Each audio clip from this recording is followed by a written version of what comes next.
नमस्कार दोस्तों, आप सभी का स्वागत है हमारे इस रहस्यमयी और ज्ञान से भरे सफर में, जहां आज हम बात करेंगे हिंदू धर्म की उन अद्भुत, चमत्कारिक और हैरान कर देने वाली कहानियों की, जिन्हें सुनकर न केवल मन भाव विभोर हो जाता है, बल्कि जीवन का गहरा सत्य भी समझ में आता है। हिंदू धर्म दुनिया का सबसे प्राचीन धर्म माना जाता है। हजारों वर्षों के इतिहास में अनगिनत कथाएं, चमत्कार, देवताओं के अवतार, ऋषियों का तप, दिव्य शस्त्र और ब्रह्मांड से जुड़े रहस्य संजोए हुए हैं। इन कथाओं में केवल कल्पना नहीं, बल्कि गहरा जीवन दर्शन छिपा हुआ है।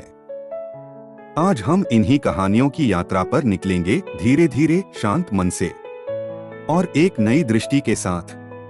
तो आइए शुरू करते हैं। कहानी 1, जब श्री गणेश ने रच दिया अद्भुत बुद्धि का चमत्कार। यह कहानी हमें सिखाती है कि शक्ति केवल बल में नहीं, बुद्धि में भी होती है। एक बार देवताओं के बीच यह चर्चा हो रही थी कि संसार का सबसे बुद्धिमान और योग्य कौन है।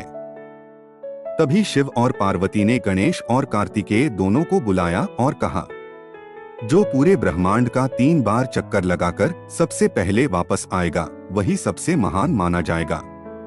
कार्तिकेय तुरंत अपने मोर पर बैठकर निकल पड़े। वह ब्रह्मांड के अनगिनत लोकों, तारों, ग्रहों और आकाशों की यात्रा करने लगे। परंतु गणेश जी, जो हमेशा बुद्धि और धैर्य के प्रतीक रहे हैं, उन्होंने एक अनोखा काम किया। उन्होंने अपने माता पिता शिव और पार्वती की परिक्रमा की और शांत स्वर में बोले, मेरे लिए आप दोनों ही पूरा ब्रह्मांड हैं। और वे विजेता बन गए। कहानी छोटी लग सकती है, पर इसका संदेश गहरा है। जिसे प्रेम, श्रद्धा और ज्ञान मिल जाए, उसके लिए संसार की सबसे कठिन यात्रा भी सरल हो जाती है। कहानी 2, अगस्त्य ऋषि, जिन्होंने पूरा समुद्र पी लिया। यह कहानी हिंदू धर्म की सबसे अद्भुत और शक्तिशाली कथाओं में से एक है। एक समय था जब दैत्य और देवताओं के बीच युद्ध हो रहा था। दैत्य समुद्र में छिपकर देवताओं पर हमला करते थे। देवता परेशान हो गए। वे पहुंचे ऋषि अगस्त्य के पास। अगस्त्य ऋषि ने देवताओं की व्यथा सुनी और बिना एक क्षण गवाए समुद्र के तट पर पहुंचे। फिर उन्होंने अपनी हथेली समुद्र पर रखी और तेज आवाज में कहा, ओ समुद्र, अभी शांत हो जा। और कहते हैं कि समुद्र ने अपनी पूरी जलराशि अगस्त्य ऋषि के भीतर समा दी। दैत्य बाहर आ गए और जैसे ही युद्ध समाप्त हुआ, ऋषि ने वह जल वापस समुद्र में छोड़ दिया। यह कथा यह दर्शाती है कि ऋषियों का तप, शक्ति और आत्मबल किस स्तर पर था। यह केवल शक्ति की कहानी नहीं, बल्कि धैर्य और धर्म पालन की कहानी है। कहानी 3, राजा हरिश्चंद्र, सत्य की ऐसी मिसाल जो आज भी दुनिया में अद्वितीय है। हिंदू धर्म में हजारों राजाओं का वर्णन मिलता है, लेकिन सत्य और धर्म की बात आती है तो एक ही नाम मन में आता है, राजा हरिश्चंद्र। राजा हरिश्चंद्र ने अपना राज्य, अपना धन, अपना परिवार, सब कुछ सत्य की रक्षा के लिए त्याग दिया। जब ऋषि विश्वामित्र ने सत्य की परीक्षा ली, तो राजा ने कठिनतम परिस्थितियां भी स्वीकार कर ली। उन्होंने स्वयं को दास के रूप में बेच दिया। रानी तारा और उनके पुत्र रोहित को भी बेच दिया गया। एक समय ऐसा भी आया जब राजा हरिश्चंद्र श्मशान घाट में काम करते थे। उन्हें चिताओं का शुल्क लेना होता था, चाहे सामने कोई भी हो। और जब एक दिन अपने ही पुत्र का शव उनके सामने आया, तब भी उन्होंने अपने धर्म से कदम भर न हटाया। लेकिन जैसे ही वह अपने कर्तव्य को पूरा करते, देवताओं का प्रकट होना हुआ और उन्होंने राजा को वापस जीवन, राज्य और परिवार दे दिया।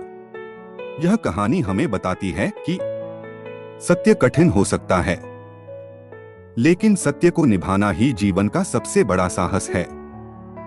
कहानी 4, द्रौपदी की लाज रक्षा, जहां विश्वास ने असंभव को संभव कर दिया। महाभारत की यह कथा किसी भी धर्म, जाति या समय की सीमा में नहीं बंधती। यह विश्वास की कथा है और यह दर्शाती है कि जब मन पूरी श्रद्धा से भर जाता है, तो ईश्वर असंभव को भी संभव कर देते हैं। द्यूत क्रीड़ा में जब दुर्योधन ने द्रौपदी को भरी सभा में अपमानित करने का आदेश दिया, तो द्रौपदी ने किसी मनुष्य से नहीं, बल्कि श्री कृष्ण से सहायता मांगी। और जिस क्षण दुशासन उनके वस्त्र को खींचने लगा, उसी पल कृष्ण ने अनंत वस्त्र की वर्षा कर दी। द्रौपदी की लाज बच गई।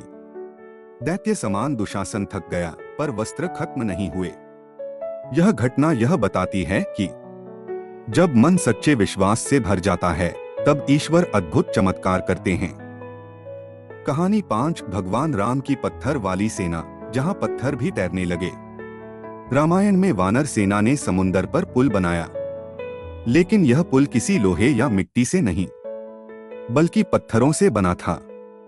और सबसे रोचक बात, वह पत्थर पानी में तैर रहे थे।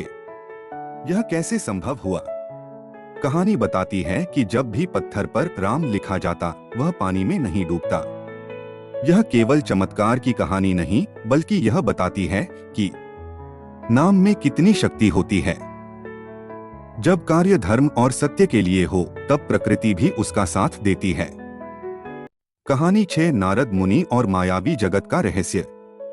एक बार नारद मुनि ने भगवान विष्णु से पूछा, प्रभु, आपकी माया कैसी है? इसे समझना इतना कठिन क्यों है? विष्णु मुस्कुराए और नारद से कहा, चलो एक यात्रा पर चलते हैं। दोनों रेगिस्तान से गुजर रहे थे। कुछ देर बाद विष्णु ने कहा, नारद, मुझे प्यास लगी है, पास के गांव से पानी ले आओ। नारद पानी लाने गए। गांव में एक सुंदर कन्या से उनका सामना हुआ। बातचीत हुई और नारद वहीं रुक गए। उन्होंने विवाह किया, बच्चे हुए, परिवार बढ़ा। और 12 वर्ष बाद अचानक एक भारी बाढ़ आई और सब कुछ बह गया। नारद दुख में चिल्लाने लगे, प्रभु, मेरी पत्नी, मेरे बच्चे। और तभी उनके कंधे पर किसी ने हाथ रखा। वे विष्णु थे। उन्होंने कहा, नारद, पानी तो मैं 10 मिनट पहले भेजा था, तुम 12 साल कहां खो गए? यह कहानी बताती है कि माया की शक्ति कितनी प्रबल है और मनुष्य कैसे अपने जीवन की छोटी छोटी इच्छाओं में उलझकर असली सत्य को भूल जाता है। कहानी 7 भीष्म पितामह, मृत्यु को भी जिसने अपनी इच्छा से रोका। महाभारत में भीष्म पितामह वह योद्धा थे जिन्हें इच्छा मृत्यु का वरदान प्राप्त था। वे तब तक मरण नहीं पा सकते थे जब तक वे स्वयं न चाहें। युद्ध के दौरान जब वे बाणों की शैया पर थे, तब भी उन्होंने मृत्यु को नहीं अपनाया। उन्होंने उत्तरायण काल के आने का इंतजार किया, क्योंकि हिंदू धर्म में यह समय सबसे शुभ माना जाता है। और सही समय आने पर ही उन्होंने अपनी जीवन लीला समाप्त की। यह कहानी हमें सिखाती है कि मनुष्य का आत्मबल उसकी परिस्थितियों से भी बड़ा हो सकता है। कहानी 8 शिव का तांडव, जब नृत्य से ही ब्रह्मांड हिल गया।